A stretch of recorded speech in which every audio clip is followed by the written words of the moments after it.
They laughed at the slave girl because she couldn't read. She never forgot, and no one escaped. In the summer of 1864, the plain that surrounded Santa Vitória rolled like an ocean of cotton, white against the blue of the sky. From a distance, the plantation looked regular and complete. Rows of plants, men working bent to the soil, the Casa Grande sitting high and dry as a small fort. Up close, the real power of the place did not live in the fields, in the lashes or the muscle. It lived on a heavy desk inside the Casa Grande, under the colonel's hand, where ink and paper could make a man invisible or pronounce him free with a single stroke. Colonel Vicente Barros kept 3 books. To the casual eye and to the taxman, he showed a public ledger, neat columns of purchases and sales, receipts for cotton sent to market, payroll notes that made the plantation look both profitable and orderly. To his clients and to certain men in town, he displayed a second ledger, a record that justified payments, disguised transfers of enslaved people as ordinary prices or as mortgages and transfers. It was the ledger for men who expected explanations. And in a small secret compartment of his office, beneath a false bottom or tucked between the planks of his desk, there was said to be a third book, a private register that carried the names and numbers no one else should ever have read. That third book held the transactions that the first 2 could never admit in full: forged death certificates, phantom purchases, payments to local officials, lists of human cargo moved without legal trace. The 3 books were not merely accounting, they were the plantation's architecture of denial. These were not the kind of papers you discussed aloud in the yard. Paper on a desk could decide who belonged to the world and who would be passed off as a thing. The colonel understood that. He trusted the 3 ledgers more than men. They were his invisible army. The Casa Grande and its desk were the plantation's heart. But the Casa Grande also fed a different, quieter life inside its walls. The lives of the enslaved who worked there day and night, the cooks and laundresses, the children who ran messages and polished silver. Among them lived Maria. Maria was born under a roof of tile and shadow, her first memories braided into the smell of frying oil and the damp of laundry lines. Her mother, Benedita, was a woman who moved like a harbor, steady, watchful, careful of the currents. She taught Maria many things that had nothing to do with letters: how to temper a pan so food would not burn, how to lay out a bed so a master's sleep would not be disturbed, how to answer a question with a smile that said nothing. Survival, Benedita taught, was often a matter of saying less than you knew. The lesson kept them alive. But the Casa Grande had children of its own. Pedrinho, Colonel Vicente's boy, small and curious, ran barefoot among the corridor and the servants' rooms. He learned the alphabet at night with a tutor, but he loved the novelty of repetition in a way grown men often did not. Letters for him were toys. One afternoon, in the careless hours when sun slanted and servants paused between tasks, Pedrinho sat on the floor and, with the insolence of a master's son, began to play teacher. He pointed at the letters in a primer book and asked loudly for someone to repeat them. They laughed at the slave girl because she couldn't read, and the sound settled into Maria's bones the way a splinter settles beneath skin. But the laugh did not close the wound. It opened something that would not be buried. Pedrinho's play became an invitation. To him, Maria's presence in the room was natural, a service rendered. She polished the boy's shoes, chased his runaway toy, fetched water for his hands. To Maria, it was a crack in a wall. She did not begin with the proud ambition of a scholar. She began with small thefts: an overturned book left by a tutor, a softened page traced with a forefinger while the household slept, a whispered alphabet repeated under breath as if it were a prayer. Letters arrived in Maria's life like embers. At first barely warm, she learned shapes, then sound to word. Night after night she repeated the same letters under lamplight, her palm cupping the flame, so it would not cast too much light into a window where a passing master might notice. Benedita knew, of course. She had known for as long as her daughter had known the pattern of silver and dish in the Casa Grande. Her silence was not ignorance, but strategy, caution wrapped in consent. She taught Maria how to look when people walked past, how to move a basin so a basin's clatter could hide a small furtive breath. Benedita had learned how the world measured out favors and penalties. She measured this favor against the cost. Learning took on a ritual. Maria would sit where the house was thickest, a storeroom that smelled of dried beans and old oil, and she would mimic the tutor's shapes. She traced letters on a strip of wood with her finger, practiced curves in dust, drew alphabets on the back of folded paper. When paper was not available, she scraped at the inside of discarded cloth, shaping a row of letters on a stained scrap until the fabric remembered their form. Lamplight and soot became her companions.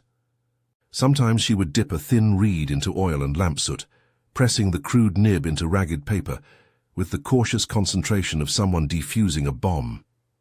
There is an image that comes from the people who tell the story later. Maria, bent over a scrap of paper at night, a candle guttering, the house asleep and the cotton outside like a dark sea.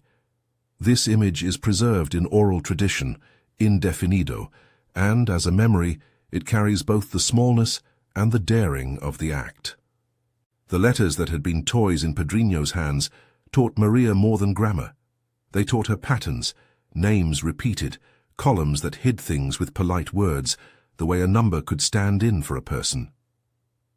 One night, by chance, Maria found herself cleaning the Home Office. The Colonel, in his arrogance, left the door open and a book closed on his desk. Maria had carried a tray of cups past that room 100 times, and never once considered the paper its danger, until she saw ink settle on the margin. A list of names, some crossed out, others annotated with dates and pale abbreviations. Her eyes caught a column of figures that did not match the freight receipts she knew from the dock. There were entries that nodded to death when there had been none, transfers dressed up in words that might fool an official who did not know the people beneath the ink. The book spoke to her in the only language she had that could answer the ledger. It named what paper could hide. This is where knowledge and risk braided tightly. To read the ledger was to understand a system designed to erase people. Maria understood that ink could make the invisible appear and the visible vanish. She realized she could not only read what the Colonel had written, she could, if she chose, make copies. But knowing did not mean acting. The plantation had taught the lesson of punishment often enough to make fear habitual. Near Santa Vitória, on a neighboring farm, an enslaved man named Joaquim had been seized for the simple crime of reading. That story moved through the servants' quarters like a cold wind. According to multiple recollections preserved in oral tradition, indefinido, Joaquim was discovered with torn leaves and a smudged page under his mattress. The master of that farm, wanting to set an example, ordered a public punishment. Joaquim's hands were bound, he was lashed. The details of the discipline are recorded in the way people remember pain, not in any official ledger to which we have access now, a public shaming that included flogging and forced labor to the point of collapse. It was a cautionary tale told to children to remind them that curiosity could be lethal. The punishment was not merely physical, it was theatrical, meant to flatten the imagination of others. Someone told the story of Joaquim returning to the quarters with his head lowered, his eyes dimmer, the faint smell of blood and oil on his shirt. That retelling, like other aspects of Joaquim's fate, exists in local memory as indefinido, in places where records are silent. Fear sharpened Maria's choices. The story of Joaquim became a ledger of its own in her mind. The cost column was long, yet the discovery of the Colonel's handwriting had also revealed openings, not merely constraints. She read names in the second ledger, names of people who no longer had legal paper to prove existence, phrases that suggested the Colonel had a routine of creating phantom deaths to clear his commissions. Once she understood the pattern, she saw similar marks elsewhere, small annotations in the margins that indicated bribes, the same handwriting on a mortgage that had been settled, but for which no payment had been made. The more she read, the more she saw the machinery of deception, how paper was rotated and folded to build an edifice of obedience. To expose it would not require a riot, it would require replication. Copying was a dangerous skill. One page in her hand could be reproduced, and a copy in the hands of the right person could make an accusation stick. That insight turned literacy from private survival into a weapon. Maria could either guard her knowledge jealously and let injustice roll on as usual, or she could risk everything and make the ledgers speak in public. The decision converted moral curiosity into action planning. Benedita listened. She did not tell Maria to stop. She warned instead that decisions had price. Making copies demanded materials and secrecy. Paper did not fall from the sky. The household's paper was expensive and watched. There were receipts and accounts that were always locked in the colonel's desk. Scraps of official paper were burned or reused. Maria is said in oral accounts, indefinido, to have scavenged the margins. Torn pages from child's primers, rough packing paper wrapped around shipments, the inside of a flour sack smoothed into a surface. To make ink, she is reported to have rubbed soot from the oil lamp into a paste, mixing the powder with animal fat or a drop of blood or a gum that she could extract from tree resin, methods that local memory describes, but that documentary sources do not confirm in precise detail and thus remain indefinido. Whatever the exact recipe, the resulting stain tracked across the page like water on bone. She fashioned a nib from a common reed, sharpening one end to a point and chewing it for a time to split the tip. It was, in every sense, a makeshift instrument, but it did a thing that no master could imagine. It carried the colonel's own handwriting into a new context. Copying required time and an intelligence about patterns, how to copy the flourishes that made an accountant confident, how to imitate dates and margins so a page would read as authentic at a glance. Maria did not merely copy words, she learned to copy the colonel's silences. Her first bundles were clumsy, a series of pages tied with twine and hidden inside a hollowed-out pestle in the kitchen, then moved to the thatch above the servants' quarters, somewhere a master's broom would never sweep. She learned to fold the copies so their edges matched those of real ledgers. She learned to smear a page with a little dust, so it would look as if it had been stored for years. There was a near discovery that could have ended everything. One afternoon, as rain began its thin, persistent drum on the tin roofs, Pedrinho chased a cat through the servants' quarters, and a page slipped from the hollow pestle onto the floorboards. Maria froze and watched the child's small foot pass over the paper. He never noticed, but the sound of his laughter registered on the far side of her ribs like a warning bell. Later that night, as the house settled, Maria found the page bent at the corner where the child's foot had brushed it, a tiny fingerprint imprinted in soot. It is one of those small intimations that history preserves in story, a near miss that makes action both more urgent and more mortal. Not all risks could be managed at home. If the copies were to do anything, they needed an audience that could move beyond the yard, someone with access to power in town, someone who could turn paper into public complaint. That person, in Maria's story, was not a saint. He was a man who kept a rivalry with Colonel Vicente, João Mendes, a neighboring landowner who maintained his own court of favors and grudges. João was not indifferent to justice. He was engaged in a politics that measured advantage and threat. Documents that exposed Vicente's fraud would serve João as much as they might serve a moral aim. He could use them to call an inspector, to bring a legal process, to undermine a rival and seize ground. Maria understood this. Her choices were not made in the moral clarity of a classroom, but in the grey economy of survival and leverage. To send the copies to João was to choose a particular kind of ally, a political instrument rather than a moral savior. Finding someone to act as courier meant recruiting from within the plantation's own shadowed economy. Tomás was a messenger, a man who walked between farms carrying letters, small parcels, and the kind of favors that made men less lonely in a world where law and custom often collided. He had a face that did not draw suspicion, hands used to lifting and setting down without comment. People in the quarters knew him as someone who moved goods and words with equal care. He also knew how to whisper. His motives were mixed.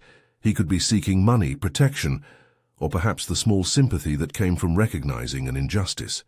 Tomás's presence in the story is part of what the recollections call the network, a set of intermediaries that made covert resistance possible. They are the people who can read the silences between ledgers and translate them into action. The package was small and heavy. Maria wrapped the copied pages in oilcloth and tied them tight. Benedita helped her slide the bundle into a false lining inside a kettle, a place where the colonel would not think to look.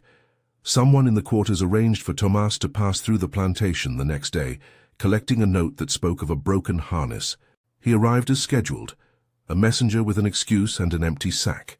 Maria placed the kettle on the cart he would take to the road, pressing her hand to the metal as if to press the urgency into it. She watched him go, the cart's wheels sinking into the dry ruts, the kettle jangling like a small secret bell at his back. Before he left, Tomas looked at Maria not with condescension, but with the kind of measurement people in the service quarters learn to use, a balance of sympathy and survival. He did not promise safety. He offered only the certainty of motion. The document would travel. The thought of the papers moving beyond the plantation had, for Maria, a peculiar quality. It both widened the danger and reduced the isolation. There is a sensory detail that her daughter's children would later repeat in local memory, indefinido. As Tomas's cart pulled away, Maria felt the wind carry not just dust, but a suggestion of something like hope, brittle as paper, fragile as ink. Sending the bundle was not the same as delivering it. There were hands between Tomas and João Mendes, and each hand could become a point of failure. The road itself was a text, tavern keepers, postmen, other messengers, each a possible reader or censor. People who remember the event tell of the slow, anxious hours after Tomas's departure, how the servants pressed close to the window and tried to read the road as if it were a line of script. Benedita slept poorly. Maria did not sleep at all. In the night she moved through the quarters like a ghost, checking the places where she had hidden other pages, smoothing the folds, tasting candle smoke for the faintest sign of discovery. The fear was not abstract. It lived in the small cadence of household noises, the creak of a hinge, the brush of a broom, the distant cough of a man who might be an ally or an informer. The network, Tomas, the women who tended the kettle, the boys who ran messages, was the hidden architecture that allowed one woman's knowledge to become a threat to a man with 3 books. It is tempting to turn Maria's action into an isolated moral heroism, a single hand pulling down a house. The truth, as the careful records and the stories insist, is more complicated. Paper had power because a web of people could carry it to a place where law and curiosity converged. The colonel's power depended on the complacency of many. The notary who would glance at a document and sign, the clerk who would not ask too many questions, the buyer who preferred a silent transaction. So, Maria's page had to travel through other people's reluctance and interest to become anything more than a smudged accusation. When the bundle finally reached João Mendes, and here again our certainty becomes uneven, the fact of the delivery is supported by multiple accounts, yet the precise words exchanged that followed are not recorded in a court document we can cite. João's reaction was not one of overwhelming moral indignation. He saw leverage. He saw a chance to call in favors from officials who disliked Vicente, to petition an inspector, to make the colonel uncomfortable in town. He also recognized that to act without proof would be to open himself to accusations. A public process required something that shadow documents could provide, an apparently authentic ledger page, some ink and handwriting that matched the colonel's. That is what Maria's copies gave him. Some in the neighborhood remembered João Mendes later as someone who arranged for Maria to be formally freed.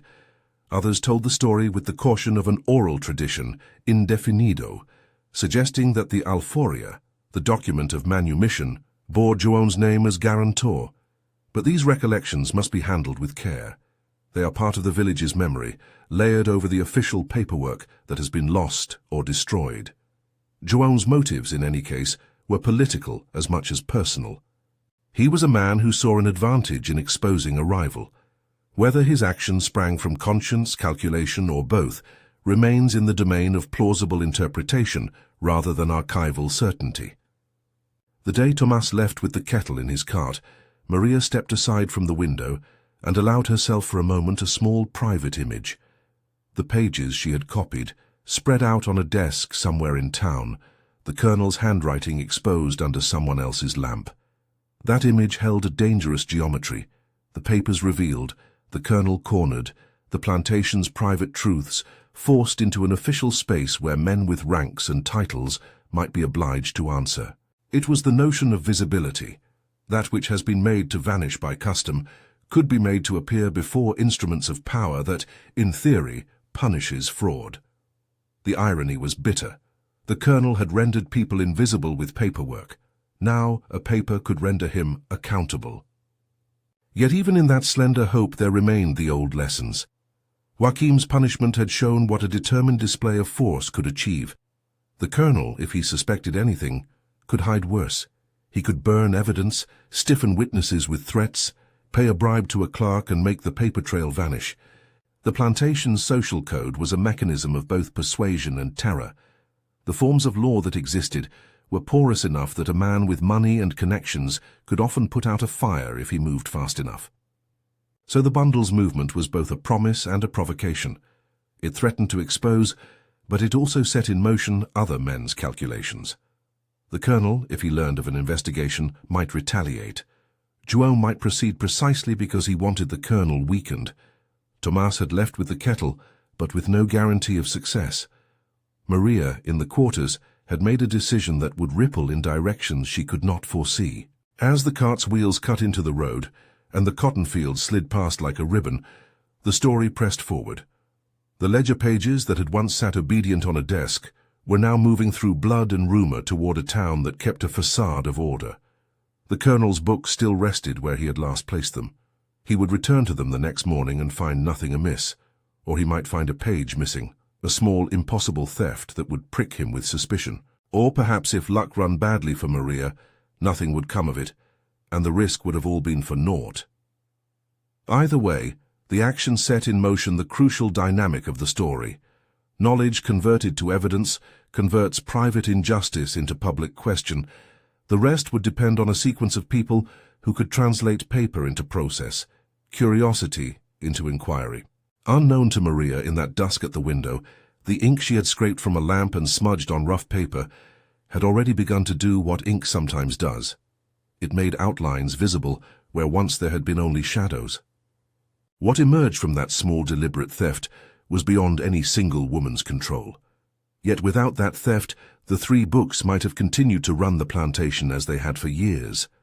The laughter that had once marked Maria as uneducated had become, in her mind, a ledger entry in itself, a debt that could be repaid not with violence, but with exposure.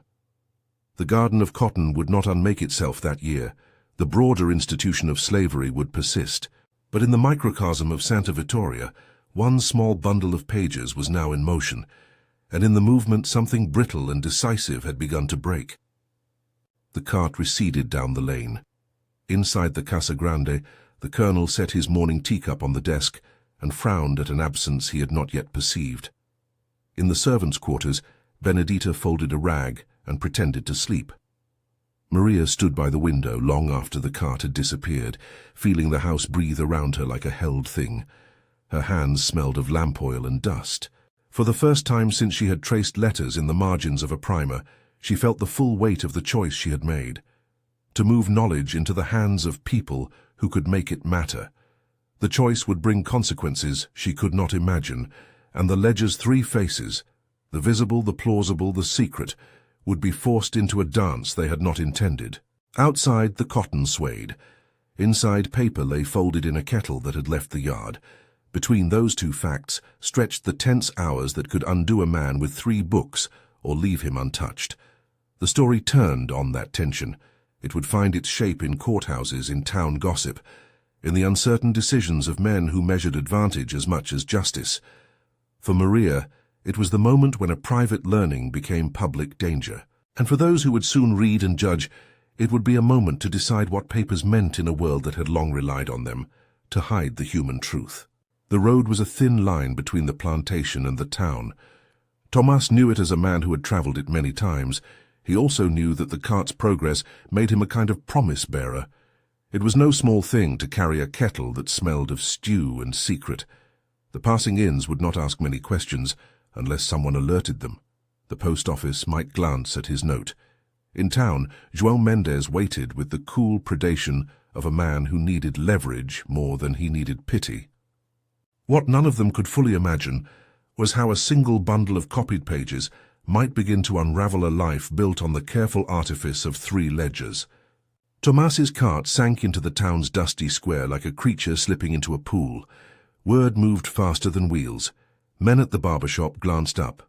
A baker paused at his peel, and a clerk in the municipal office folded a letter with curious fingers. João Mendes did not receive the kettle with melodrama. He received it as a man who had been waiting for a weather change he thought would favor his fields. The oilcloth package was small, dense with paper. When João unwrapped it, he did not gasp at stolen property or at the person who had risked her life to send it. He measured the handwriting, compared the flourishes to documents on his own desk, and felt the kind of professional satisfaction that comes from finding a long-sought fault in a rival's engine. He could have left the bundle private, used it as a bargaining chip in the salons of his own house, yet that would have been to waste its force. To serve his purposes, the pages had to move into places where men who wore titles could no longer ignore them. The right ears, his advisers told him, were an inspector and a notary, men who could open an official inquiry and put pen to paper in a way that would make the countryside listen. João called favors, and favors answered. A formal petition was drafted, not a spectacle but a legal thread, an invitation for the state to look into a private man's private ledgers.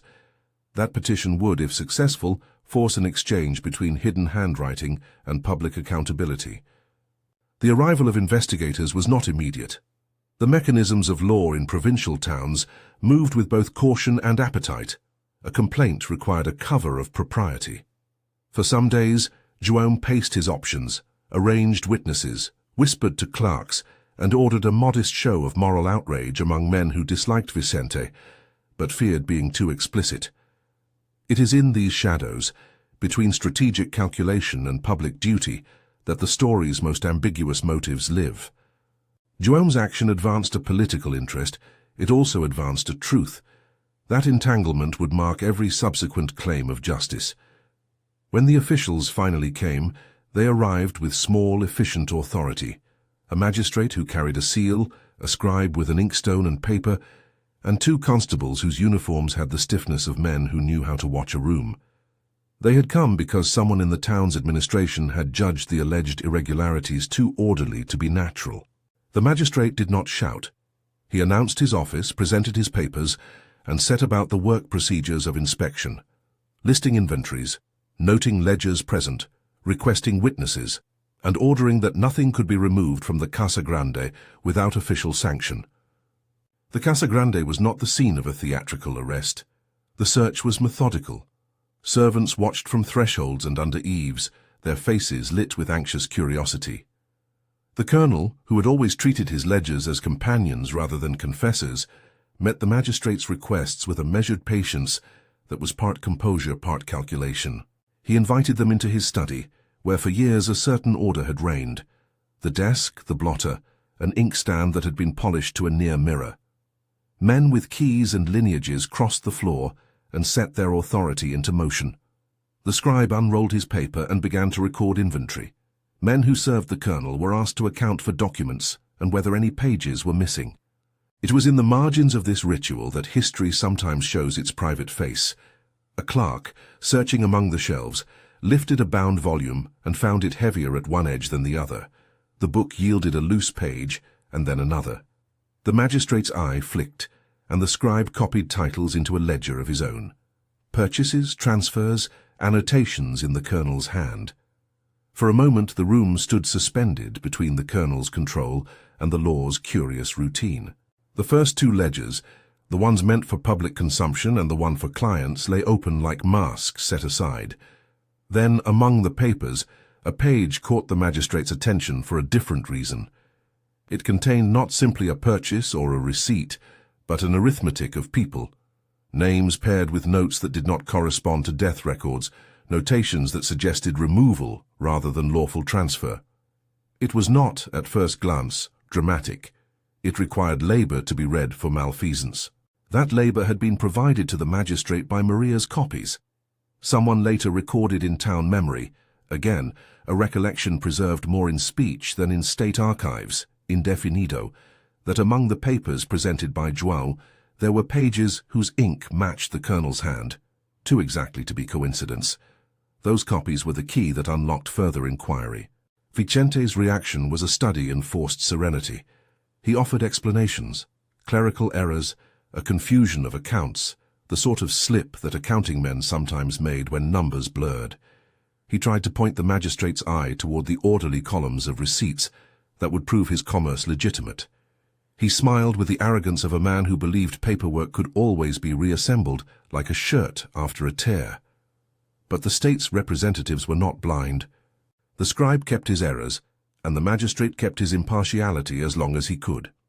When discrepancies multiplied, payments noted to men who were documented as dead, purchases that matched no cargo receipts, the magistrate ordered that certain documents be sealed for further examination. He sealed the first 2 ledgers and requested access to any private registers.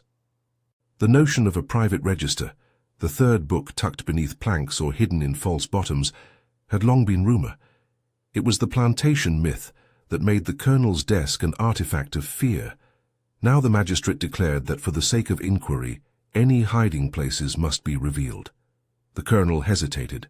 There are moments when a man counts the cost of transparency and finds his courage lacking. Vicente's face tightened, his jaw working like a hinge that might open or break. According to later accounts that blend witness depositions and village rumor, indefinido, Vicente excused himself for a moment, ostensibly to fetch something, and in the courtyard he moved with the rapiditude of a man who understood how to unmake evidence. What happened next is reported in multiple, sometimes divergent ways. Official notes from the magistrate's office speak of an aggressive attempt to secure additional documents at the colonel's direction. A later scribe's marginalia, added in a hand less formal and more scolding, mentions fire. Local memory holds a sharper image. Men arriving to find a low flare in the study's hearth and a colonel's hand driving papers to flame, his face lit by a particular white heat. The truth, like many edges of this story, sits between those claims. It is clear that an effort to destroy a portion of the records took place. The exact sequence, that the colonel burned the third ledger in panic, that men assisted, or that the fire was accidental, has versions that differ and are marked in local recollection as indefinido. What remains consistent across accounts is the presence of heat and haste, paper turned to ash, ink curling into smoke, and the colonel making a display of control even as his control collapsed. Burning a book is a spectacle both literal and symbolic. It signals that a man is unwilling to let paper speak in public. It also fails sometimes because paper leaves traces and people remember. Investigators recorded charred fragments, and where fragments could be recovered, they compared the scorched strokes to the copied pages that had arrived with João. In those comparisons lay the critical mass for legal trouble. Handwriting resemblances, matching dates, the same idiosyncratic notations. Even if the entire third ledger vanished into smoke, the copies Maria had made, placed in the hands of a man who had both motive and access, served as a replicant of the colonel's private truth. The fallout was swift in the social sense, if not immediately decisive in the legal sense. Men who had once sat comfortably at the colonel's table began to stand further away. Clients who had counted on his steady commerce murmured doubts. The magistrate, backed by the weight of written complaints and the perceptible scandal in town, ordered temporary seizures of certain goods, a chest here, a parcel of his cotton there. These were not the sweeping confiscations of a final judgment. They were the tentative measures a legal body takes when an investigation might justify great consequences. For Vicente, the combination of public embarrassment and the deference of men withdrawing support was ruinous in the material way that men in his class most feared. That ruin produced small, precise acts that rippled through the plantation. Creditors whispered. Merchants sent terse notes asking for payment. A regional judge placed a hold on the colonel's capacity to sell certain stock. Purchasers who had once flocked to his auctions now demanded clearer papers and refused to proceed without guarantees. Social isolation followed. He stopped getting invitations. Political allies turned lukewarm. The colonel, whose authority was as much ceremonial as economic, found that ceremony had few adherents when legitimacy was in question. None of this was a legal abolition of his position. The state's machinery moved with deliberation, and powerful men often found means to delay ultimate penalties. Yet the everyday reality shifted. Men in the fields noticed a new caution in overseers' orders. Store owners in the nearest town spoke more softly to the colonel. His image as the master of an ordered house had been punctured. To neighbors, it felt like a private man's unmasking. In the quarters, the servants watched the change with a mixture of restrained elation and nervousness. Hope in that situation was not triumphal. It was small. Perhaps the colonel's punishments would be tempered. Perhaps some restitution would be demanded. Perhaps families wronged on paper would have a chance to assert presence where once the ink had erased them. Maria watched these events from the margin, a woman whose agency had been decisive yet clandestine. She did not claim credit in public. No record bears her name as an informant. To have done so would have been to reveal herself to terrifying reprisals. The narrative that circulated afterward described her as invisible in public and present in private. Benedita guarding the quarter with the composure of a woman who had given counsel and arranged for movement. Others in the household glancing toward her and exchanging looks that held both gratitude and fear. What is certain is that the pages she copied had been used. What is less certain, marked indefinido in oral tradition, is the extent to which those who wielded the documents intended to honor any personal sacrifice she had made. João Mendes's role never becomes simple. To some, he was an agent of accountability. To others, he was a competitor who seized a tool for advantage. He did not deny either reading the documents or using them. He circulated them among officials who might act, and his name appeared in the rumor mill as the man whose initiative had sparked investigation. If João arranged for Maria's formal freedom, if he attached his name to an alforria and presented his act as one born of conscience, these details arrive in the story with the softening patina of oral memory, indefinido. Documents that might have made his intervention clear are either absent from official channels or ambiguous. What does appear with less ambiguity is the political calculus. João gained a public occasion to force a rival into difficulty and to present himself as a man of action. It is important to hold the moral complexity of this moment. Men like João operated in the economy of advantage. They owned their desires and their tactical uses of justice.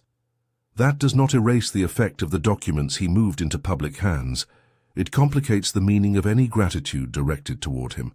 Those who benefited from the exposure of the colonel, enslaved people who gained the chance, however slight, for altered conditions, could name only effects. They could not, at least not easily, declare the purity of motives behind them. The colonel fought back in the ways men of his class knew. He threatened suits, he whispered to magistrates about slanders, he tried to reconstitute documents, he offered money to men who could explain the copies away. He looked for witnesses who would swear that pages had been taken rather than copied, that a clerk had misfiled, that misunderstandings abounded. At times his threats tasted like desperation, at others they read like the last formal attempts of a man to hold a class's social order together, by pleading that the law be lenient to those who had always been de facto arbiters of local life. The magistrate's office, pressed by evidence and public attention, moved forward with more substantive measures. Depositions were taken, witnesses questioned, and a small trial-like inquiry began to unfold in town. Men from Santa Vitória were summoned to speak. Among them, some offered testimony that indicated how paperwork had been used as a veil.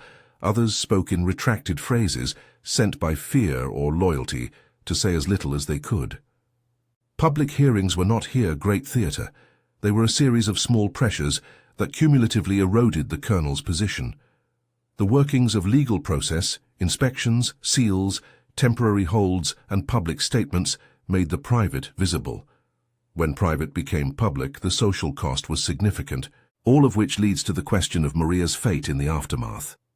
The story's later shape is uncertain. Some papers in local notaries hint at an alforria, an act of manumission bearing a sponsor's name, but these records are fragmentary and in places contradictory. Oral witnesses insist that João Mendes arranged for Maria's formal freedom. They remember the act as a discrete event in which a piece of paper was presented and a name was crossed out of a register. Yet archival silence annotates these memories with indefinido. Where documents exist, they sometimes show only an oral statement that a woman had been freed without a sponsoring signature. Where files are missing, the memory grows luminous in speech. The prudence of scholarship requires that we mark the certainty of Maria's legal freedom as ambiguous, supported by local claim, not categorical archival proof. Beyond the legal question, the human reality was immediate. Benedita, who had always measured the household by its dangers, urged her daughter to leave. If there is a single domestic image that appears persistently in the recollections, again colored by oral tradition indefinido, it is Benedita holding Maria's hands, smoothing the lantern's wick, and saying with the stern affection of a mother who has counted costs, "You must go while they look to João, and while the affair is hot." Such counsel came from a place of calculation rather than sentiment. To stay would be to risk reprisals that could be brutal. Benedita had seen punishment in its practice. She had watched men break under ordered cruelty. Her urging was not a command to abandon the cause. It was a survival strategy. Maria left in the early dawn, not with a triumph but with a practical bag, and the knowledge that her life was now both less anonymous and more precarious. People who remember her departure emphasize small things: the quiet way she pressed a scrap of paper into Benedita's palm, the sound of a cart on a road with the cotton fields thinning behind, a single glance exchanged with Tomás, who had by now become a peripheral ally. Whether she went straight to João, whether she traveled to a nearby town, or whether she slipped into a life at some distance from the plantation, is part of the story's fog. Oral histories offer different endings. Some say she set up a small teaching circle in a neighboring town. Others claim she took only temporary refuge and later married and lived quietly. Each of these versions contains a kind of truth about how communities hold on to their stories. The facts may be few, but paths are many. Therefore, Maria's later life must be understood as indefinido in its particulars, though its general contours, escape from immediate danger and a life lived at least partly beyond the plantation's reach, are consistent across testimonies. Whatever the precise course of her life, Maria's act had consequences that outlived the particular men in the Casa Grande. The colonel's public humiliation and the partial legal reckonings that followed produced a local shift. For some families whose names had been misentered on ledgers, the investigation provided an opening to assert presence. Men who had regretted silence now had leverage, however slender, to demand accounting. That effect was material. Small restitutions in some cases, moral acknowledgement in others. None of these outcomes amounted to structural abolition of slavery. The institution endured, and the plantation economy continued to function in many of the same brutal ways. But at the scale of Santa Vitória, the plantation's prior invulnerability to scrutiny had been punctured. One of the more resonant legacies, precisely because it is a legacy of memory rather than court record, concerns teaching. Community recollections, gathered decades after the events and marked in their telling by affection and the need for heroes, say that Maria taught others to read. In kitchens and in the quiet of market alleys, small groups learned letters and then the politics that accompany knowledge. These scenes are evoked often in oral tradition, indefinido. A woman with ink-dark fingers bending over a child's primer, an afternoon in which a neighbor learns to scratch letters into the back of a dress pattern, the slow multiplication of literacy across those who would have been kept illiterate by design. The historian must be cautious. Documentary evidence for organized schooling under Maria's direction is thin. But the presence of a movement, of clandestine lessons and of information moving in hidden circuits, coheres with what we know about how literacy travels in oppressive environments.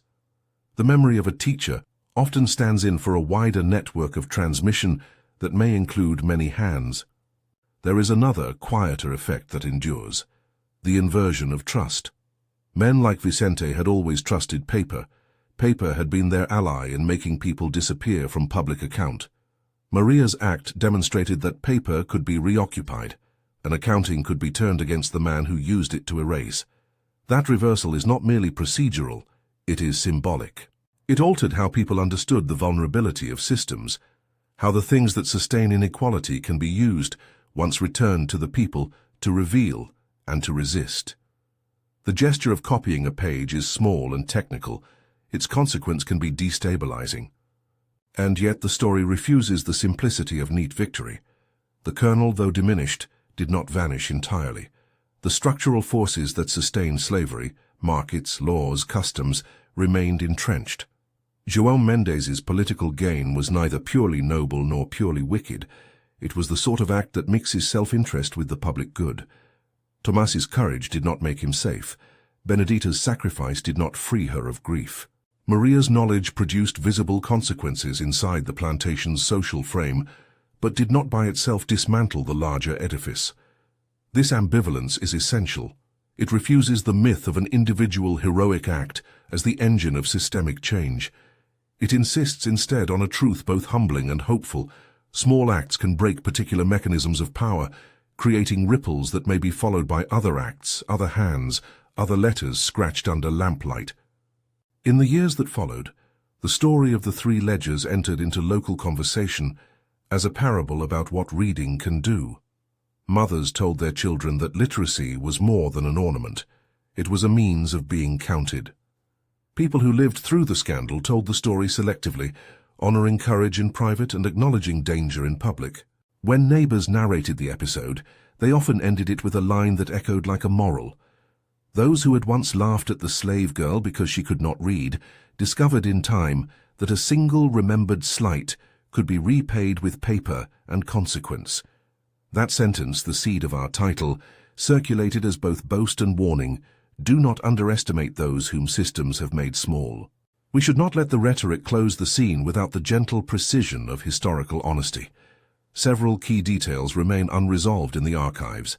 The complete fate of the third ledger is not documented with the kind of iron certainty that courts prefer. Its destruction is recalled in narratives that combine official notes and oral witness, and therefore must be marked as indefinido, where they exceed the documentary base. The precise phrasing of any manumission tied to João Mendes likewise rests in part on oral testimony and patchy notarized records, indefinido. And Maria's later life is, in its intimate particulars, a tapestry of memory rather than a single neat file. These uncertainties do not negate the story's thrust. They instead remind us of how memory and paper operate in tension. Documents can be both instruments of power and imperfect vessels of truth, while oral histories preserve human experience that papers may neglect. If there is an image that gathers these threads, it is simple. Imagine a woman's hands, small, stained with soot and lamp oil, folding a page, tying it with twine, and then pressing it into a vessel that would move. Imagine those hands later empty, yet marked by the memory of the motion. The hands belong to a person with a name who risked punishment because a laugh once landed like a splinter. The hands are both literal and symbolic. They held a pencil, a reed, a kettle. They also held a choice. The choice turned the Colonel's 3 books from an instrument of erasure into a ledger of exposure. It did not end the plantation, but it changed a house's history. There is a final piece that belongs to the story's moral geometry: memory's stubbornness. The Colonel had relied on the ease with which ink could cover a truth, but ink dries and can be copied. Fire eats paper, but memory keeps the motion of hands, the face of a messenger, and the small strategies that people invent when they are denied voice. Oral tradition, fragile and vibrant, preserves what official ledgers sometimes ignore: who learned to read, who taught a neighbor, who risked for an unfolding of justice that was never complete, but nevertheless meaningful. In those recollections, Maria's act becomes less a solitary miracle and more a hinge, a pivot point from private knowledge to public consequence. They laughed at the slave girl because she couldn't read. She never forgot, and the world she touched could not escape the ripples of that memory. The Colonel's desk no longer sat unmoved by inquiry. Men who had counted on silence faced the discomfort of exposure. João Mendes took advantage of the moment in ways that served him. Tomás moved the pages as a man who balanced danger and duty. Benedita protected her daughter with a practical courage shaped by years of survival. Maria's literacy was neither a magic cure nor a simple pathway to a new life. It was a lever that, when placed under the right fulcrum of allies and institutions, could lift particular stones from a structure otherwise stable. The story's closure is therefore not a tidy legal verdict, but a pattern of consequences, a set of lives altered, and a change in what paper could mean. The lesson is both bitter and hopeful. Knowledge can be weapon, shelter, and seed. Memory can guard the small acts that lead to larger reckonings. And the laughter that once marked a woman as uneducated can, in time, be remembered as the motive that birthed a dangerous courage.